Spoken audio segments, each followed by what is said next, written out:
रोमांच, भयानक यथार्थ।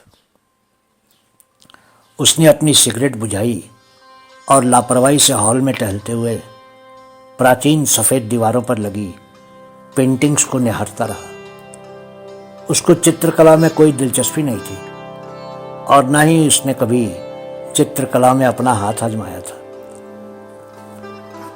लेकिन उसकी प्रेमिका ने बहुत से मूर्खतापूर्ण चित्र बनाए थे और वो चाहती थी कि कला प्रेमी और चित्रकला के समीक्षक उसके चित्रों की प्रशंसा करें।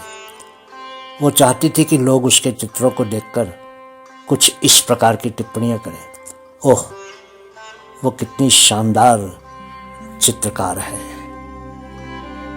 उसके चित्रों में जान है और ऐसा लगता है कि अभी ही बोल पड़ेंगे। इतना यथार्थ तो कभी किसी और चित्रकार की कला में नहीं देखा। लेकिन ऐसा सच में कभी नहीं हुआ। उसका प्रेमी सिर्फ उसका सबसे बड़ा आलोचक और समर्थक रहा।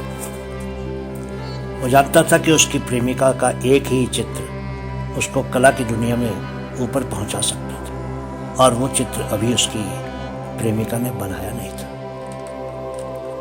वो चाहता था कि ऐसा कोई चित्र बनाए कि लोग उसकी तरफ ध्यान से देखें। इसलिए अब इस काम को प्रेमी ने उसके हाथ में ले लिया था। उसने अपने काले बालों में एक हाथ फिराया और खांसी की। वो चित्र की तरफ बढ़ा और मुस्कुराने लगा। वो चित्र दीवार के कोने में लगा था और लोगों के ध्यान की जरूरत थी उस चित्र को। उसने फिर से खांसी की और उसकी मुस्कान बड़ी हो गई। वो चित्र उसके दिमाग की उपज था। उस चित्र का विचार उस प्रेमी के दिमाग में उस दिन आया था जिस दिन उसकी प्रेमिका बहुत रोई थी और बार बार कह रही थी, क्या मैं जीवन में कभी ऐसा कोई यथार्थवादी चित्र बना पाऊंगी? वो अपने प्रेमी से बोली थी, सिर्फ एक यथार्थवादी चित्र, मुझे बस एक ऐसा चित्र बनाने की देर है जिसको देखते ही लोगों की सांसें रुक जाए। प्रेमी ने कई दिन तक उसके बारे में गंभीरता से सोचा था और फिर जिस दिन उसकी मकान मालकिन उससे किराया मांगने आई थी, उसके दिमाग में तुरंत ही एक योजना बन गई थी और फिर सब ठीक हो गया था। कहने को तो प्लान बहुत ही साधारण था, लेकिन उसको पूरा करने में बहुत साहस की जरूरत थी। वो साहस उस प्रेमी में बचपन से ही था। बचपन में उसने एक गली के कुत्ते की गर्दन मरोड़ दी थी और उसको सड़क पर रोते चिल्लाते और मरते हुए देखा था। उसके माता पिता ने उसको पूछा था कि उसने उस कुत्ते को क्यों मारा था, तो उसके पास कोई जवाब नहीं था। उस समय वो सिर्फ एक 12 बरस का एक मासूम और कम बोलने वाला था। उसने कुछ देर के बाद अपने माँ बाप से कहा था कि वो सिर्फ ये देखना चाहता था कि मरना कैसा होता है, इसलिए उसने कुत्ते को मारा था। मकान मालकिन जब फिर से किराया मांगने आई तो उसने सोचा कि अब उसको उस योजना को पूरा करना था, लेकिन किसी अच्छे उद्देश्य के लिए। उसने अपने पहचान के लोगों से कहा था कि वो एक हफ्ते के लिए शहर से बाहर जा रहा था और फिर वो चुपके से मकान मालकिन के घर में घुस गया था और उसने वो काम कर दिया था जिसकी उसने योजना बनाई थी। प्रेमिका भी उस कमरे में आई और बोली थी, लेकिन ये जगह तो बिल्कुल साफ सुथरी है, मैं यहाँ अपना चित्र कैसे बनाऊंगी?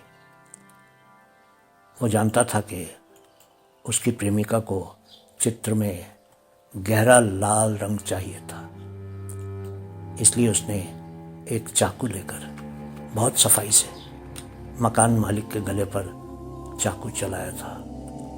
उसके हाथ कांप रहे थे, लेकिन वो अपने काम में दक्ष था। उसके शरीर और दिमाग दोनों में सनसनी सी हो गई थी। उस समय वो चाकू को चलाता रहा था और लाल रंग बाहर आता रहा।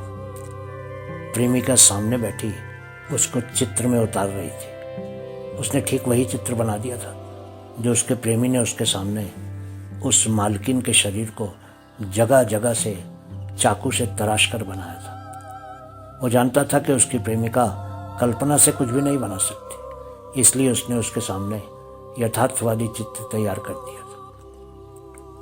दोनों ने उस जगह को पूरी तरह से साफ किया और सभी सबूत हटा दिए थे और मकान मालकिन के घर से चले गए। उस असली खून के दृश्य को देखने के बाद प्रेमिका को उस दृश्य का पूरा चित्र बनाने में 3 हफ्ते लगे थे। उसके बाद उसने उस चित्र को प्रदर्शनी में लगाया था। फिर अंत में उस प्रदर्शनी में वो चारों ही उपस्थित थे, प्रेमिका, प्रेमी, वो यथार्थवादी चित्र और प्रेमिका का शैतानी दिमाग। प्रेमी मुस्कुरा दिया, लेकिन ये कोई सुखद मुस्कान नहीं थी, और ज्यादा लाल। वो सोचने लगा, उसकी प्रेमिका ने और ज्यादा लाल रंग का प्रयोग किया होता। प्रेमी को भी लाल रंग पसंद था। लाल उसका हमेशा से ही पसंदीदा रंग रहा था।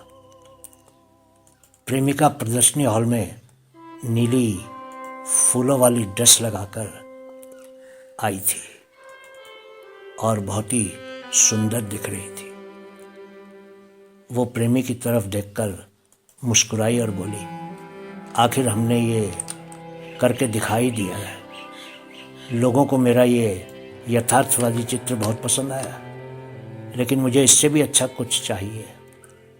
मुझे एक और यथार्थवादी पेंटिंग चाहिए। क्या तुम एक पेंटिंग की व्यवस्था कर सकते हो?